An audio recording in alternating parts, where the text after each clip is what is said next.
हवामहे कविं कवीनामुपमश्रवस्तमम् ज्येष्ठराजं ब्रह्मणां ब्रह्मणस्पतः शृण्वन्नोतिभिस्सीदसादनम्। ॐ महागणपतये नमः।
సాయిబాబా సిడ్లో ఉన్నప్పుడు భక్తులతో మంచి కూర్చున్నాడు. ఇలా కూర్చొని మాట్లాడుతున్నాడు. భక్తుడు ఎవరో, ఏ జన్మవాడో సాయి అనలేదు. ఓ దైవమా, ఆత్మహత్య పాపమని నాకు తెలుసు. నేను ఊరికి పటేల్ని. టీబీ అనే వ్యాధి నాకు వచ్చిన తర్వాత ప్రతి వాడు భయపడిపోయాడు. కడకున్న బంధుమిత్రులు కూడా దూరం అయిపోయారు. నా దగ్గర ఉన్న నౌకరు కూడా దగ్గర రావడం లేదు భయానికి. ఆ కాలంలో ఔషధం లేదు అంటూ వ్యాధి ముట్టుకున్నదంటే అందరూ రావాల్సిందే. వైద్యులు భయపెట్టించారు. ఇప్పుడు నాకెవ్వరు లేరు. నేను నీ దగ్గరికి వస్తున్నా. రాళ్ళు కట్టుకుని కూర్చున్నాడు.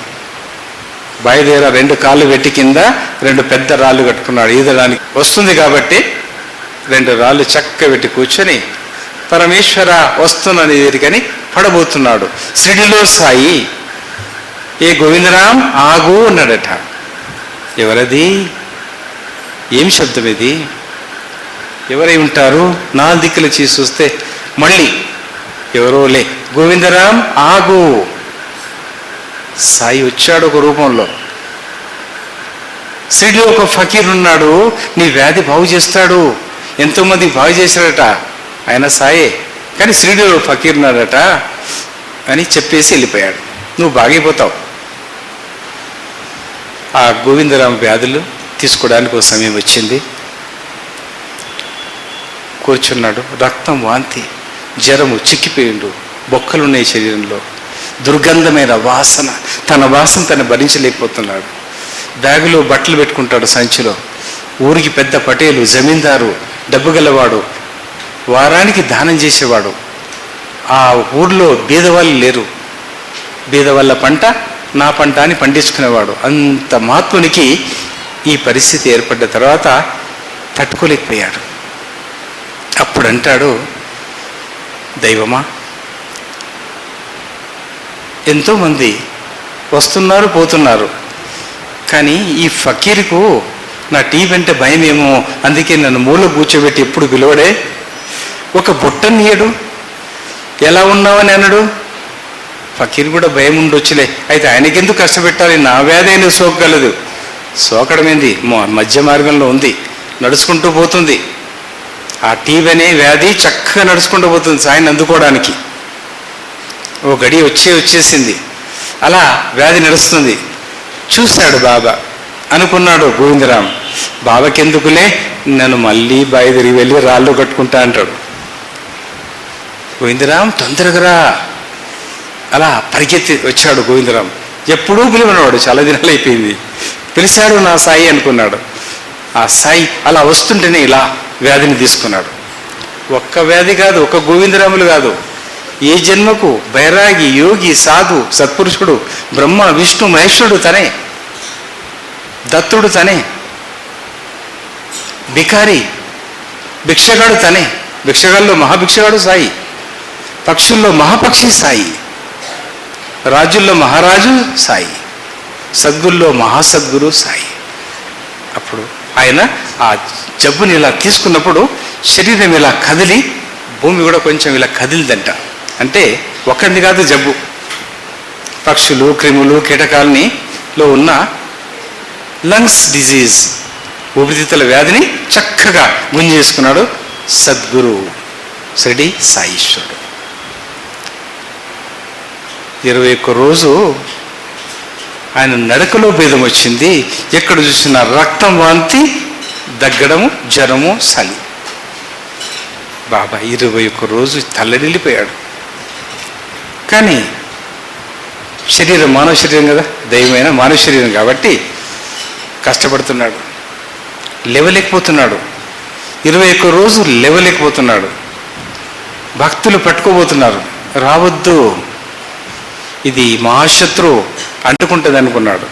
అందరినీ వద్దంటే ఆయన మాటకు ఎవడు అడ్డు చెప్పలేడు, ఎవరు అడ్డు చెప్పలేడు. చేసే ధైర్యం ఒక్క మహాసాపతికి ఉండేదట. మహాసాపతి పరిపూర్ణమైన బ్రాహ్మణుడు, శక్తివంతుడు. ఆయన ఒక్కడు మెల్లగా వెళ్ళి అడిగేవాడు. మరి 21 రోజు వరకు బాబా అనుభవించాడు. అనుభవించి 22 రోజు చాలా కష్టంగా కదులుకుంటూ నడుస్తున్నాడు. కాలు తీసి కాలు వేయలేకపోతున్నాడు. అంటే ఇంకా ఏ క్రిమి కన్నా, ఏ కీటకానికన్నా, ఏ జంతువుకో, పందికో, కుక్కకో ఊపిరితిత్తుల రోగం ఉండొచ్చేమో, అది కూడా లాక్కుంటున్నాడేమో పరమాత్ముడు. అలా నడుస్తూ పోయాడు. 2 కాళ్ళు లెండి బాగులో, ఇప్పుడు చిన్న బావి కూడా లేదు అక్కడ. ఆ గొట్టం బాయి సాయి షిరిడి సాయిబాబా చరిత్రలో ఒకటి ఉంది, అప్పుడు తీసిన ఫోటో. బోరుబాయి, తర్వాత గొట్టం కూడా పెట్టారు దానికి. అది ఇంత బాయి కనబడుతుంది, చాలా పెద్ద బాయి. బాబా వెళ్ళాడు. ఎవరో జనం వస్తున్నారు పట్టుకోవడానికి, ఇట్లా అంటాడు. ఎవరు వెళ్ళరు. అయ్యో, వాళ్ళ మనసు కొట్టుకుంటుంది భక్తులది. బాబా ఎలా పడతాడో, ఎక్కడ పడిపోతాడో. వాళ్ళ ఏడుపులు కాదు, వాళ్ళ బాధలు కాదు. నిజమైన భక్తులంటే బాబా కంటే ముందే పుట్టారు షిరిడిలో కొంతమంది. ఆ సేవను అందుకున్నారు. గ్రౌండ్ ఎంత తయారు చేసి పెట్టారు, శుభ్రం చేసి పెట్టారు, వాళ్ళ ధర్మం నెరవేర్చుకున్నారు చక్కగా. అలా వెళ్ళి 2 కాళ్ళు పెట్టాడు. పెట్టి గోరు పెద్దగా పెంచుకొని దాన్ని నైఫ్ లాగా చేసుకున్నాడు. ఇట్లా అన్నాడు. నాలుక బయటికి వెళ్ళింది.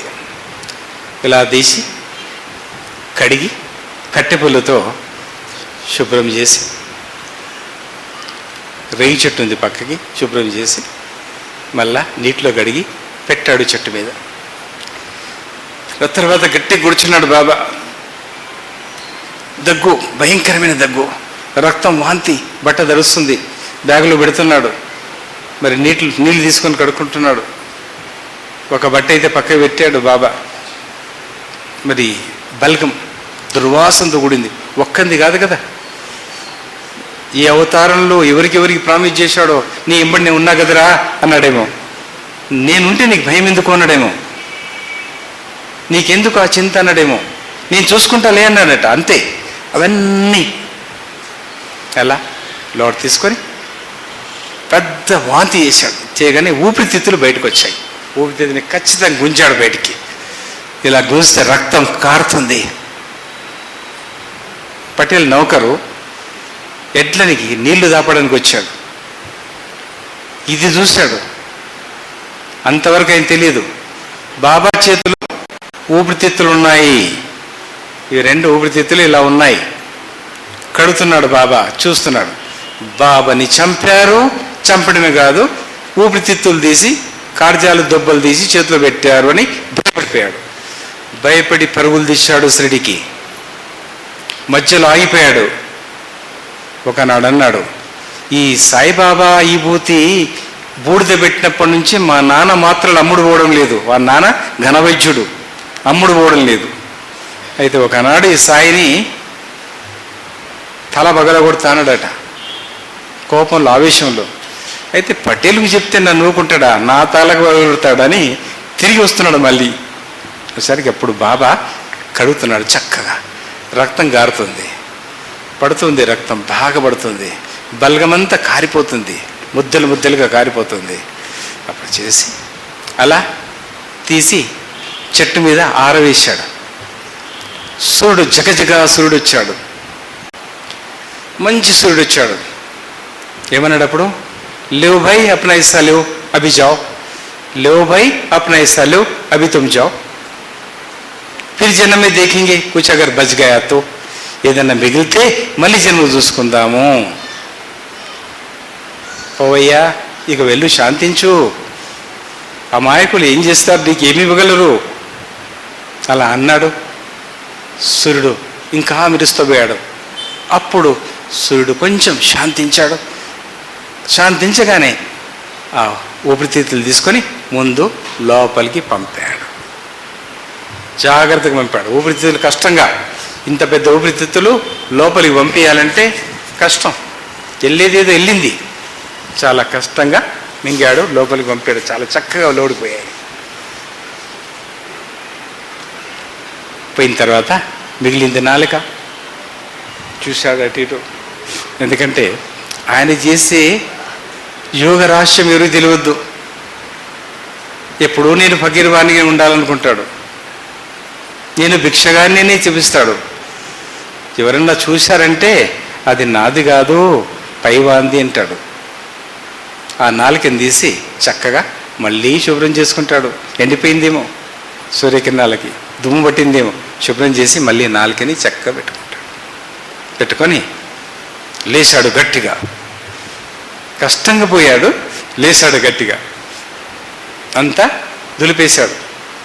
చాలా చక్కగా నడుచుకుంటా వెళ్ళాడు సిద్ధీశ్వరుడు.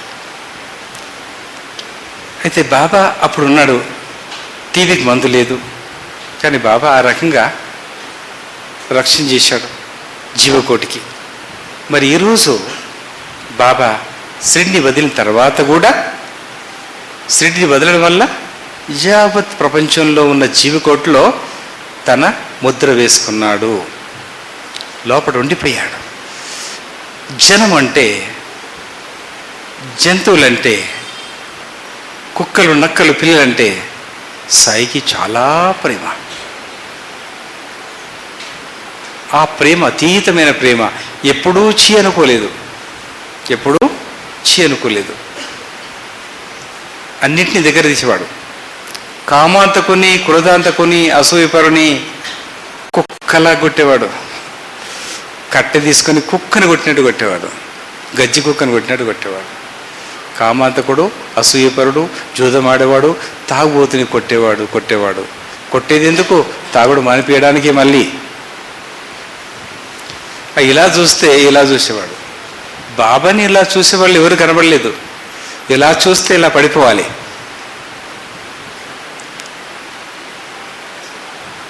అయితే ఈ టీబీ వ్యాధిని మనం మొదలే అదుపులోకి చేసుకుంటే, సాయి అష్టోత్తరమైంది, సాయి చరిత్ర చదివాం, తర్వాత ఆయన్ని ప్రార్థిస్తాం, దాన ధర్మం చేస్తాం. బుధవారం నాడు ఏదన్నా ఒక దాన ధర్మం. బుధవారం నాడు టీబీకి, లంగ్స్ వ్యాధికి, అనాథ చక్రానికి చక్కగా సంబంధం ఉంది.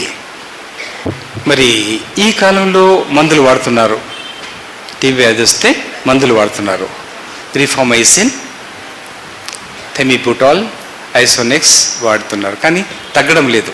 కారణం కలి ప్రభావం, పంచభూతాలు అబ్నార్మల్, సరిగ్గా లేవు, నడవడం లేదు. అయితే దానికంటే ముందు మనం మేలుకోవాలంటే చిన్న ఔషధం, బలమైన ఔషధం, అనుభవమైన ఔషధం జాగ్రత్తగా గమనించి 10 మందికి పంచండి. రాకముందు నెలకోసారి వాడచ్చు, వస్తే మాత్రం రోజు వాడాలి. మంచి అరటి ఆకు, దాన్ని శుభ్రంగా కడుక్కోవాలి. శుభ్రంగా కడుక్కొని బాగా కడిగి 2 grams లేక 1 స్పూన్, 2 grams సరిపోతుందిలే, 1 స్పూన్ చేదైపోతుంది. 2 గ్రాముల పసుపు వేయాలి. అది దంచిందై ఉండాలి, కొత్తదై ఉండాలి, ఏడాది పనికిరాదు. పౌడర్ వేసి వేడి వేడి అన్నం మూత తీయగానే, ప్రెషర్ కుక్కరు అది సీటి తీసేయద్దు, అలాగే పెట్టాలి. మూత తీయగానే ఆ వేడి వేడి అన్నం వేయాలి. వేడి అన్నం వేయగానే పసుపులో ఈ చెట్టులో ఉన్న ఒక శక్తి, టీబీ క్రిమి చంపించే శక్తి దీంట్లో అరిటాకులు ఉంది. ఆ శక్తి అన్నం లాగుతుంది. అన్నం లాగ్గానే దాని మీద ఆవు నెయ్యి వేయాలి 1 చెంచా. అది వేసిన తర్వాత ఉసిరికాయ పచ్చడి వేయాలి. వేసి హాయిగా కలుపుకొని తినాలి. ప్రొద్దున అన్నం ప్రొద్దున తినేసేయాలి చక్కగా. టీబీ సులభంగా పారిపోతుంది. దాంతోపాటు శ్వాసక్రియ మరవద్దు. ఆ కాలంలో ఏముండే మందులు, ఔషధాలు ఏవి లేవు. ఇవే సిద్ధ మకరధ్వజం, వసంత కుస్మాకరం, చవనప్రాష్. సూర్యకిరణాలు తప్పగా లంగ్స్ వ్యాధుల మీద పడాలి. పొద్దున, సాయంకాలం కనీసం వారానికి 2 సార్లైనా చంద్రకిరణాలు పడాలి. చంద్రకిరణాలు ఎప్పుడు పడాలి? చంద్రుడు సన్నగా ఉంటాడు, ఆయన ఎలా పెరుగుతుంటాడో నీ జబ్బు అలా తగ్గిపోతుంది. 15 రోజులు లేక 45 రోజుల్లో మీ జబ్బు పూర్తిగా తగ్గిపోతుంది. శ్వాసక్రియ మరవద్దు. మరి క్షయామృతం, క్షయ అమృతం, ఇది నీరుగుడి చెట్టు. ఇది చాలా బలమైంది. హరిశ్చంద్రుని ప్రతిరూపము నీరుగుడి చెట్టు. హరిశ్చంద్రుని ప్రతిరూపము నీరుగుడి చెట్టు.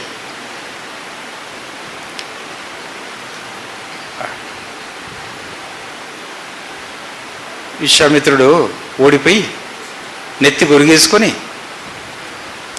ఈయన గెలిచాడు సత్యహరిశ్చంద్రుడు మాట గురించి. దక్షిణ దిశకి వెళ్ళిపోతానని ప్రామిస్ చేశాడు. గాడిద మీద కూర్చున్నాడు. ఆయన పేరు పెంచడానికి ఆ మహాత్ముడు ఇంత త్యాగం చేశాడు. పోతన్నాడు, స్వామి స్వామి నన్ను లోకం ఎలా గుర్తుపట్టాలి? నువ్వు నీరుగుడి చెట్టుగా తయారవుతావు అన్నాడట. నీరుగుడిగా పుడతావు అని ఆశ్వాసం చేశాడు. ఆశ్వాసం చేయగానే ఆయన శ్వాస నాదికలా కదలగానే అన్ని చెట్లే. ఇది నీరుగుడి చెట్టు. దీని రసం చిన్న లేత చెట్టు అయి ఉండాలి. నీరుగుడి చెట్టు లేత చెట్టు అయి ఉండాలి.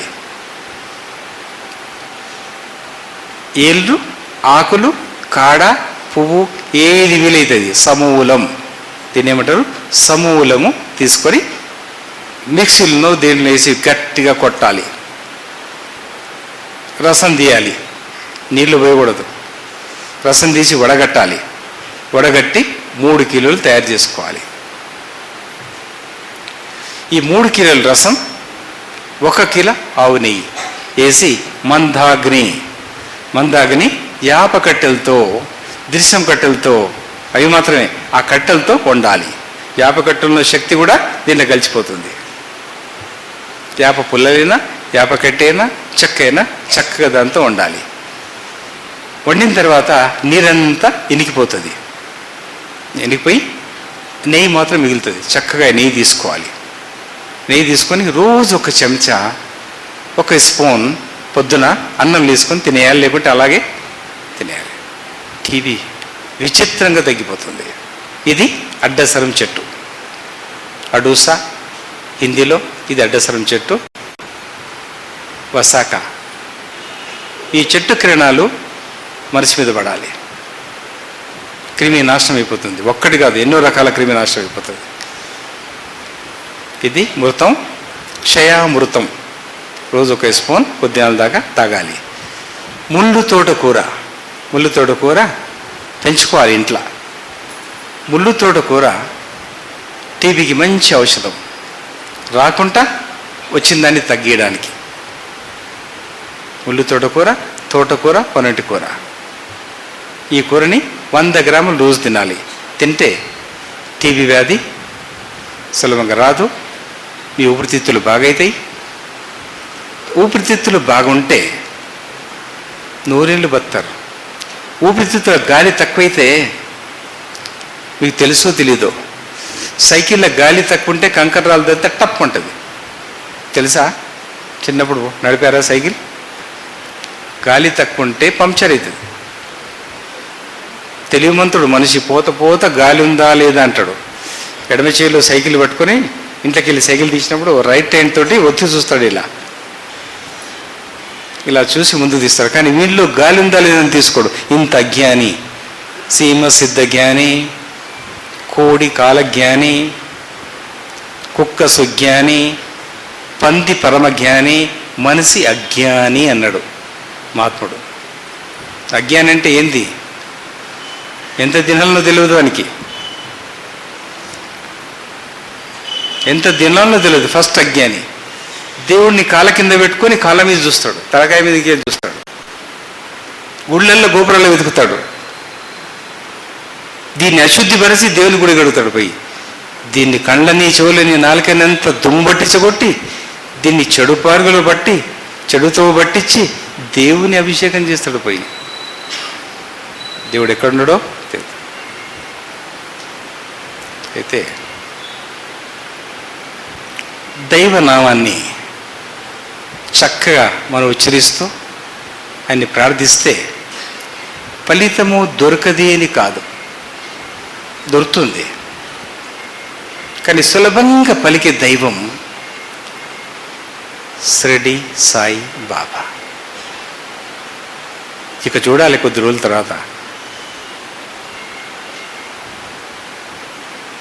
గౌతమ్ బుద్ధుడు ఎలా పేరు తెచ్చాడో మన భారతదేశానికి అలాంటి పేరు సాయిని గుర్తుపడతారు అన్ని దేశం వాళ్ళు.